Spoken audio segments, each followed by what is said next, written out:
Selamat bergabung di ulasan Makarezo Project. Pada kesempatan perdana kali ini, kita akan menguraikan berita yang ramai di media sosial beberapa hari terakhir. Tentang berita mantan Presiden Indonesia, Joko Widodo yang dinobatkan sebagai salah satu tokoh paling korup di dunia tahun 2024 oleh OCCRP atau Organized Crime and Corruption Reporting Project.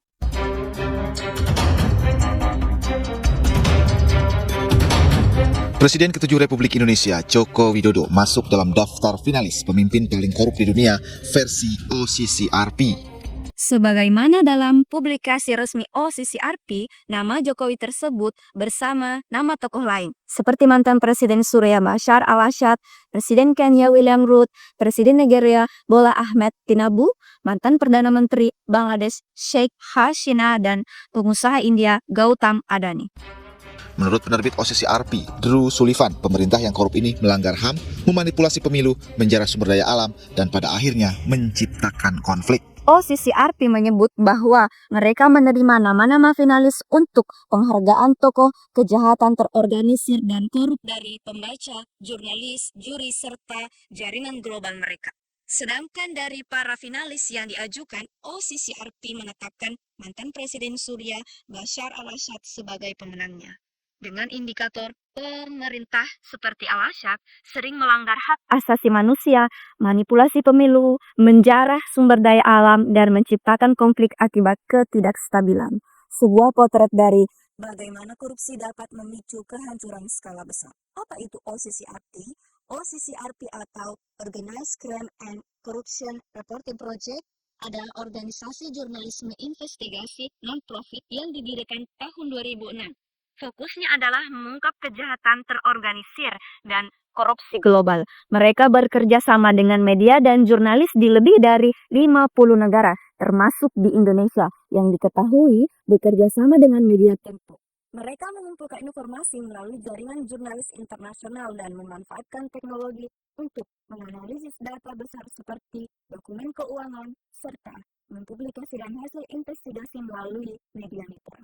Sehingga laporan OCCRP sering memicu penyelidikan hukum, mendorong reformasi kebijakan, dan mengubah opini publik dengan mengungkap skandal besar yang sebelumnya tersembunyi. Lantas, bagaimana tanggapan Jokowi terkait nominasi tersebut? Mantan Presiden Jokowi menanggapi hal tersebut dengan menyebut bahwa saat ini banyak fitnah dan framing jahat yang beredar tanpa bukti. Jokowi pun meminta agar tuduhan itu dibuktikan secara jelas dan faktual. Siapa itu buktikan apa Katanya dianggap memanipulasi sistem gitu, Pak. Ada beberapa kriteria memanipulasi pemilu, eksploitasi sumber daya alam. Ya apa? Daya alam apa lagi? Artinya itu tuduhan saja begitu. Ya sekarang kan banyak sekali fitnah, banyak sekali framing jahat, banyak sekali tuduhan-tuduhan tanpa ada bukti. Itu yang terjadi sekarang kan. Jadi menurut Bapak itu muatan politis, Pak? Ya ditanyakan aja. Dengan pernyataan tersebut, OCCRP memberikan klarifikasi bahwa Jokowi masuk sebagai salah satu tokoh terkorup berdasarkan 55.000 email nominasi yang diterima, yang mencakup tokoh terkenal hingga individu yang kurang dikenal. Sehingga mereka tidak memiliki kendali atas siapa yang dinominasikan karena semua saran datang dari berbagai penjuru dunia. Joko Widodo, Presiden ke-7 Indonesia ini termasuk dalam daftar finalis karena mendapat dukungan yang signifikan dan memenuhi beberapa kriteria untuk diikutsertakan. Selain itu, lembaga media anti korupsi internasional ini mengakui bahwa mereka tidak memiliki bukti Jokowi terlibat dalam korupsi untuk keuntungan finansial pribadi selama masa jabatannya. Namun, kelompok masyarakat sipil dan para ahli menilai pemerintahan Jokowi melemahkan menggunakan Komisi Anti Korupsi Indonesia sebagai alat kepentingan politiknya, mengacaukan konstitusi dan merusak demokrasi. Dengan itu, OCCRP juga menekankan bahwa persepsi kuat tentang korupsi di masyarakat seharusnya menjadi peringatan bagi para tokoh yang dinominasikan. Masyarakat sedang memperhatikan mereka peduli dan OCCRP pun akan terus memantau. Pengumuman tahun ini bahkan memicu keterlibatan global yang luar biasa mencerminkan meningkatnya minat publik terhadap isu korupsi dan dampak yang luas. Mengapa nama Jokowi tinggi dalam perspektif publik sebagai tokoh terkorup? Berangkat dari definisi korupsi secara umum bahwa korupsi adalah tindakan penyalahgunaan kekuasaan atau wewenang yang dimiliki seseorang, biasanya pejabat publik atau pegawai perusahaan, untuk digunakan secara pribadi atau kelompok tertentu dengan melanggar aturan yang berlaku. Korupsi sering dikaitkan dengan berbagai bentuk pelanggaran seperti penyuapan, penggelapan dana, nepotisme, atau gratifikasi yang tidak sah. Dalam hal ini, sebagaimana pendapat Rocky Gerung bahwa korupsi yang seharusnya adalah Mulyono, di mana Mulyono menyalahgunakan kekuasaannya untuk mengintervensi Mahkamah Konstitusi dengan berkoalisi dengan Paman Usman untuk kepentingan si putra mahkota maju dalam Pilpres tahun 2024. Yang di dalam keputusan PDIP butir 7 disebutkan begini. Dipecat karena, perhatikan ya, boy. Wordingnya, dipecat karena mengintervensi hakim konstitusi. Presiden mengintervensi. Kenapa? Karena presiden surplus kekuasaan. Nggak mungkin dirjen mengintervensi Mahkamah Konstitusi. Yang boleh mengintervensi Mahkamah Konstitusi, yang mampu mengintervensi adalah dia yang mempunyai surplus kekuasaan. Siapa itu? Hanya presiden yang mampu. Saya sudah ditangkap Jokowi. Karena dia menyalahgunakan jabatan publiknya untuk berbuat jahat. Kita tarik lebih jauh ke belakang, bagaimana Jokowi melemahkan Komisi Pemberantasan Korupsi atas dasar kepentingan investor asing melalui revisi Undang-Undang KPK tahun 2019 dengan mengurangi kewenangan KPK dalam melakukan penyadapan, penyelidikan, dan penyidikan tanpa izin dari lembaga pengawasan internal yang baru dibentuk, yaitu Dewan Pengawas.